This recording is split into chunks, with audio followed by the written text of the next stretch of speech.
All right, good morning, everybody. I hope you guys are doing well. Everybody's healthy and getting caught up on sleep and whatnot.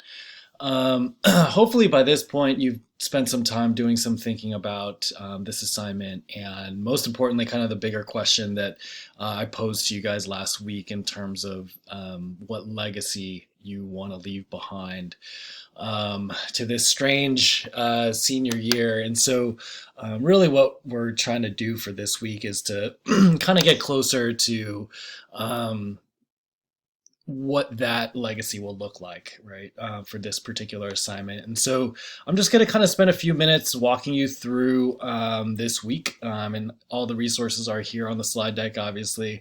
And so, don't hesitate to reach out via email to me if you have any questions. All right. So the first thing is obviously just taking this quick attendance survey. Just want to, the school wants to make sure that you're engaged. And so please go ahead and do that. Ultimately, the goals for this week, as I said earlier, is to one, definitely commit to an approach for your life script. You have three options as were kind of expressed on the assignment sheet. And so, to me, the most important thing is that you choose an option that's going to give you the most latitude to do something that's meaningful for you, to not feel like you're pigeonholed into a particular genre that you're just kind of like not into, right? Because I would hate for you to spend your time doing anything for English that is not something you enjoy, right? So that's number one. Number two, we're going to be listening to a number of stories digitally on this podcast called The Moth, which I'll talk about a little bit more in a second. And then to begin just kind of light drafting or journaling on your own stories now that you guys are kind of getting closer to committing to a particular topic, whether it's a conflict or whether it's an Emersonian gift idea or whether it's a graduation speech and figuring out your audience. I think we're all just trying to get closer to that topic that we're going to commit to. And so just, ending this week on just doing some light journaling on those topics.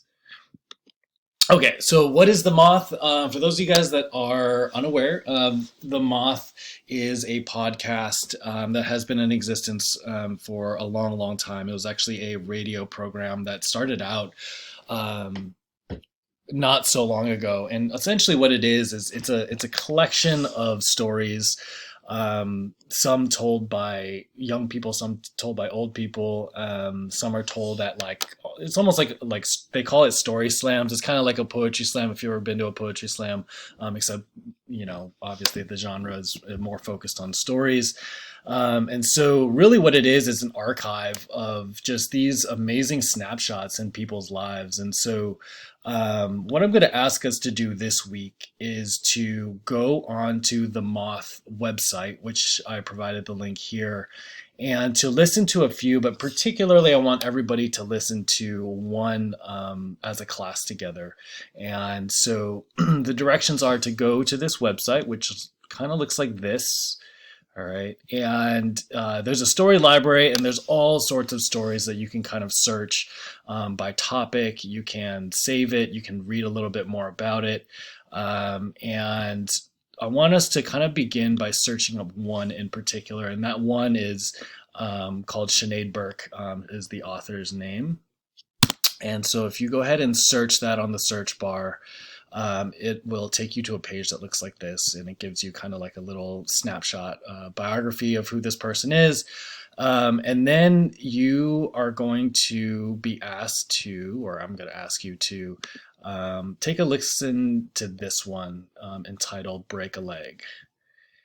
And it's a little bit long. It's about 14 minutes, but I definitely do think it's worthy of that 14 minutes. So you want to click on this button just to listen. You can listen on your phone, or you can listen, on your computer if that's more comfortable for you. But really, without getting, too technical about everything at this point, ultimately, what I want you to be thinking about as you are listening are what are the ways in which these orators and storytellers are making their story present, right? And bringing their audience along. How do they build tension to their stories? Every good story has, a tension to it, right? And so even if you have yet to really figure out how you're going to tell your story, I think really just kind of thinking about this week as, an opportunity for you to expose yourself to different ways of telling stories, and hopefully within that realm, kind of finding your own voice. And again, this is an assignment with no right or wrong answers here. It's just finding a voice and a style and a message that's going to be true to you. And so I want us to kind of start here. And I'm going to include this, as you guys have seen on the Google Classroom posts. I'm going to ask you to take a few notes. I'm not expecting you to write, a full-blown essay for, each one of these things, but I do want us to make sure that we're kind of listening with a certain, listening with with care, I guess, is what I'm trying to get at. So I'm going to ask you to write the author and the story title, just a 3-sentence summary of the story, and just strategies, observations that you've noticed in terms of how this person creates intimacy and tension within their story, right? And so after you listen to Sinead Burke's Break a Leg, what I'm going to ask you to do is to go back on that website and to find 5 stories. You're more than welcome to listen to more than that. Some stories are longer, some are shorter, some are funny, some are, less lighthearted. So really just picking and choosing ones that kind of appeal to you by title and giving it a shot. If you're listening to a story and you're a couple minutes in and you want to switch, that's totally fine too.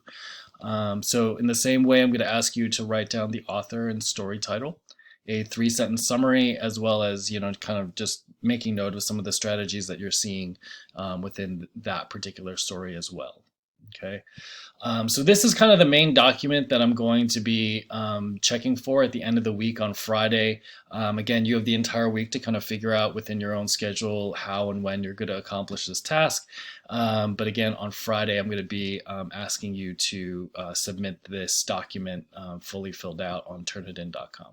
Okay. I talked a little bit about this in terms of how to build tension.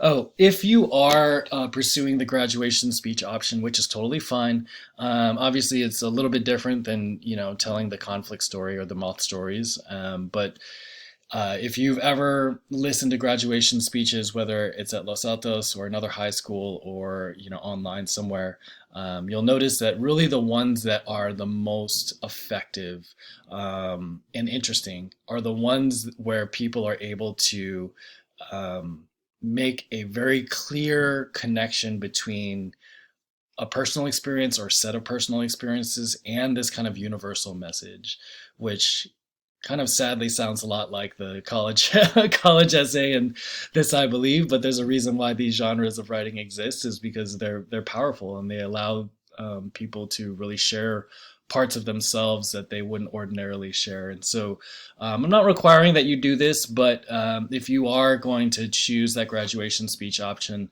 it might be helpful just to kind of get a sense of what is out there. And so I found this Time magazine article that collected well, at least according to them, the best commencement speeches of 2019. And so that page will take you to, or that link rather, will take you here.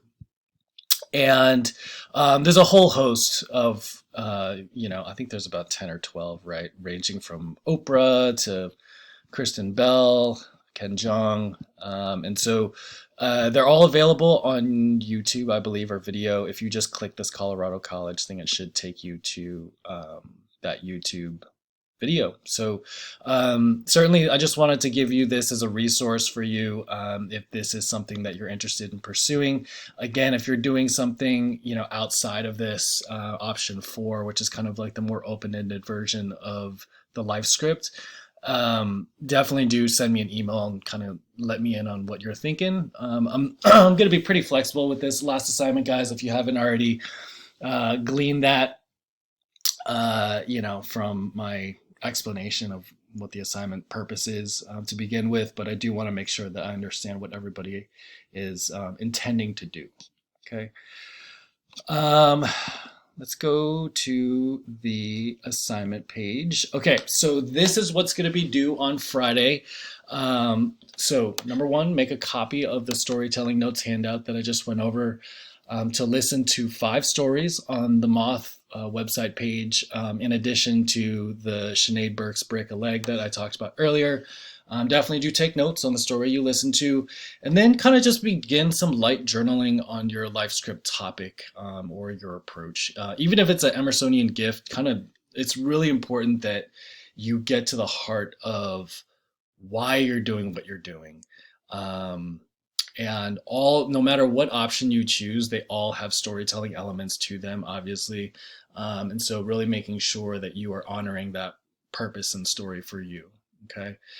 Next week, we're going to be, just so you kind of have a sense of where we're headed, we're going to be working on our first draft of this life script. And the due date for this week is to submit your story notes on turnitin.com by Friday. Again, you have till the 11:59, so almost till midnight. All right. Last but not least, I wanted to just kind of share with you just this archive. These are photos that I kind of forced you guys to take at the beginning of the year, and I just found this old presentation I had for back to school night, actually, and just kind of thinking about how many things have happened over the course of the last few months. Some good, some bad, some in between.